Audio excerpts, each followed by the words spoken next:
Alright everyone, welcome back to another Star Wars Galaxy of Heroes video with Fatful. We have a massive video for you guys today. We're going to be talking about some luxury teams today. Plus, I've got some exciting stuff that we're going to be doing just to kind of get you guys up to speed on what we're doing in the account now. So, like, subscribe, comment down below, let me know your thoughts. Channel members, guys, I do apologize. I've been really busy lately.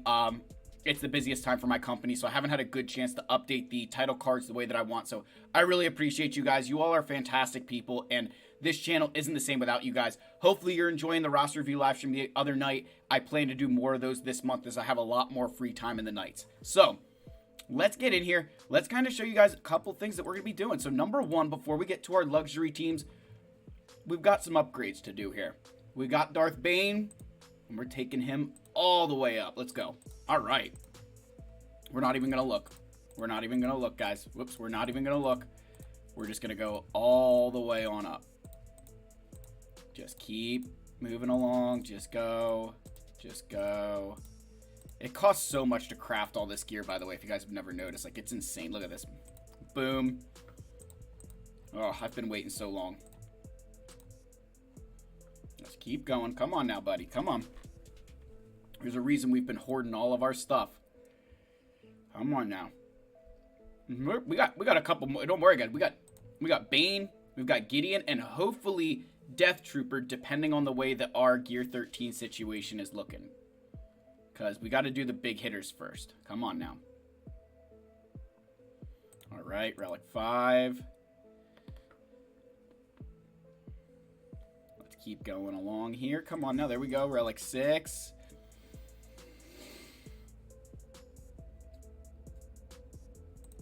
And Relic 7. Now, I will get mods sorted at a later date. I just want to at least gear them up for you guys, and let's start equipping some Zetas here. Yep. Keep going there. Gosh, I can't wait. I don't even know. I'm going to have to completely figure out how to use Sith Eternal now.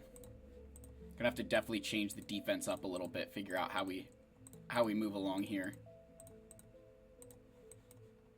Yes.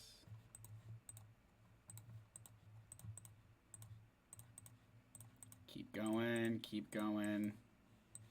Okay. Yes. Yep, definitely need that. Okay. Now his leadership. Let's see.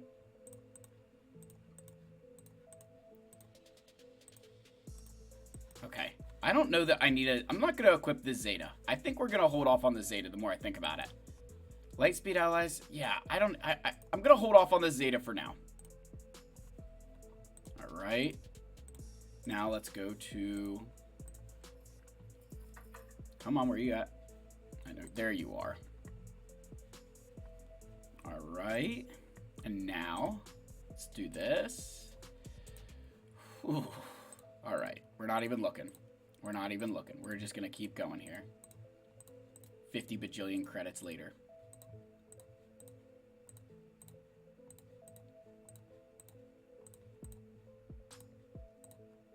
There we go. All right. Yeah, we're not even looking. I told you guys, we're not going to look.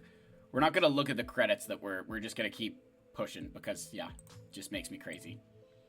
Yeah, I don't know about Darth Bane's leadership yet.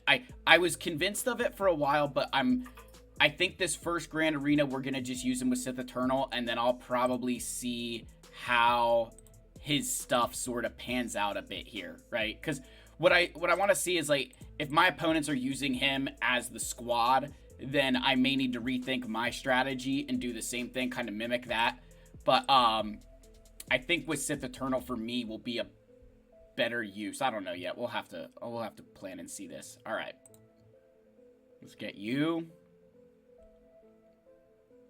2 Relic 7. Okay. Now, let's do some abilities. I'm going to have to make sure I don't go too fast here because I'm not trying to equip Territory War Omicrons. Okay, that's only an Omicron. Nice. Or Omicron. Omega. Gosh. Slow down. Just do it slowly.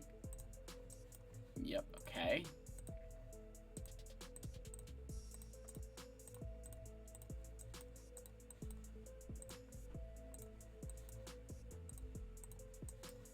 there's a Zeta.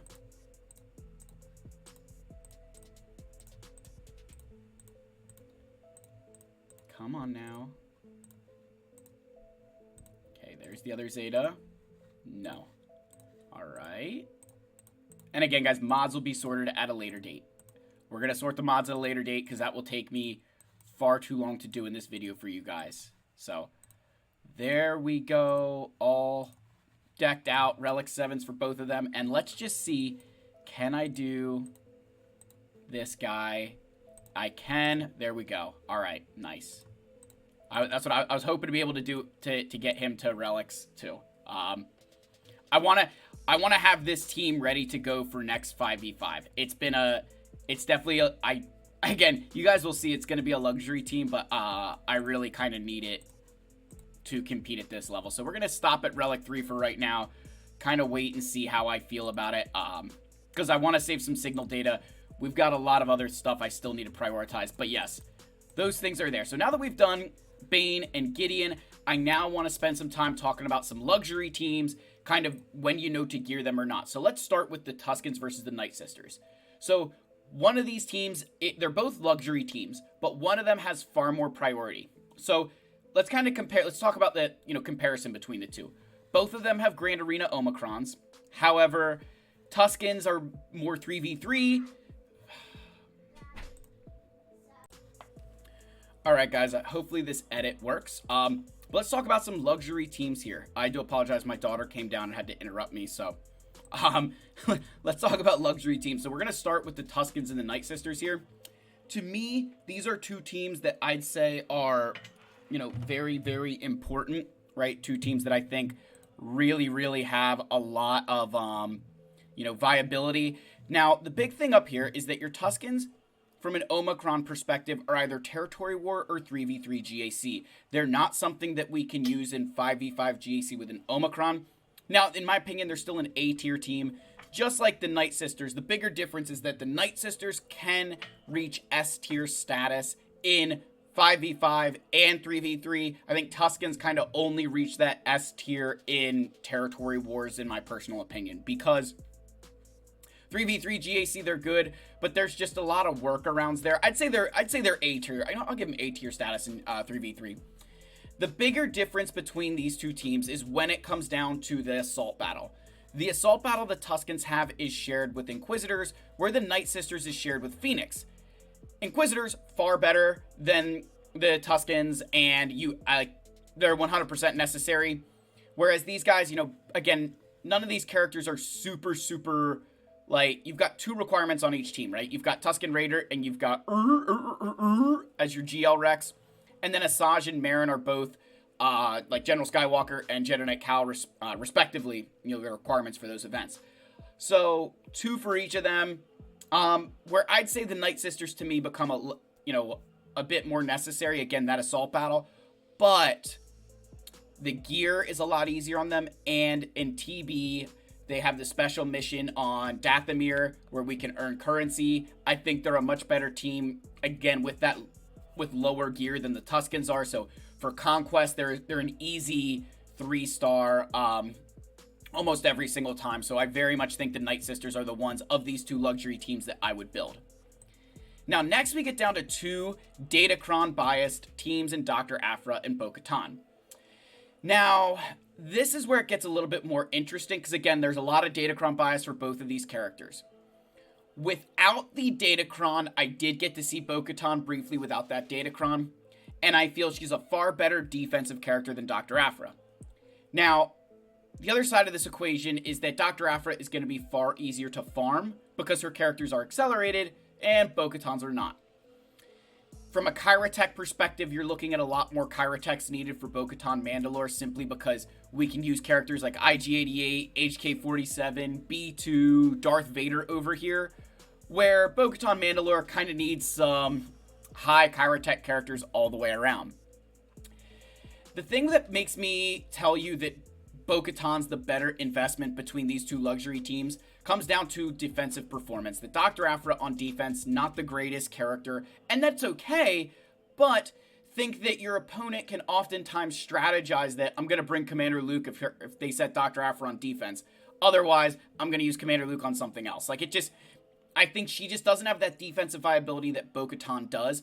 I also think Afra's a known quantity in terms of what she does in TB, and Bo-Katan is not yet, because she hasn't got that special, they're talking about building a planet, right? And hey, Bo-Katan's going to have some stuff there. So if that comes to fruition and is easily obtainable for players, I think you could see these guys really bumping up in terms of overall utility and, necessity. But right now, I'd say they're both luxury, but I would more gravitate towards telling you to build this team here. And then finally, we have the Dark Trooper Moff Gideon team and the Unaligned Force User team. Again, two kind of conquest units here in Dark Trooper Gideon and Terran Malicos. Now, my personal opinion, I would tell you that I think both of them are great.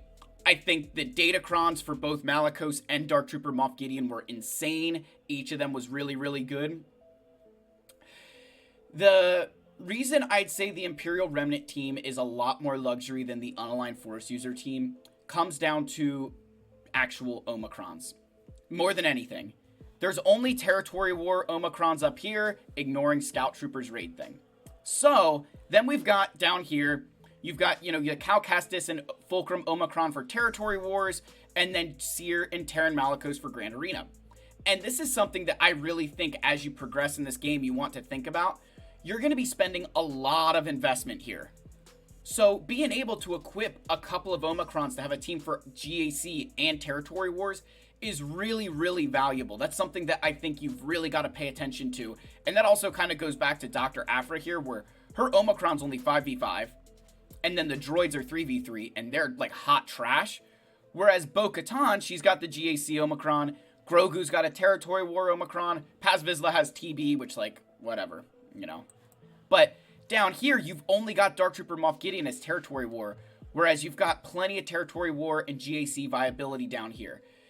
The other side of this, I think, is these characters in the Unaligned Force User team are far more versatile to be utilized with other Galactic Legends and other teams, where the Imperial Remnants are kind of stuck between Iden or Veers. And so I just think that it kind of, I don't want to say cheapens the brand for them a little bit, but if you're trying to build these guys early, you don't have as many ways to use them as you do this team down here.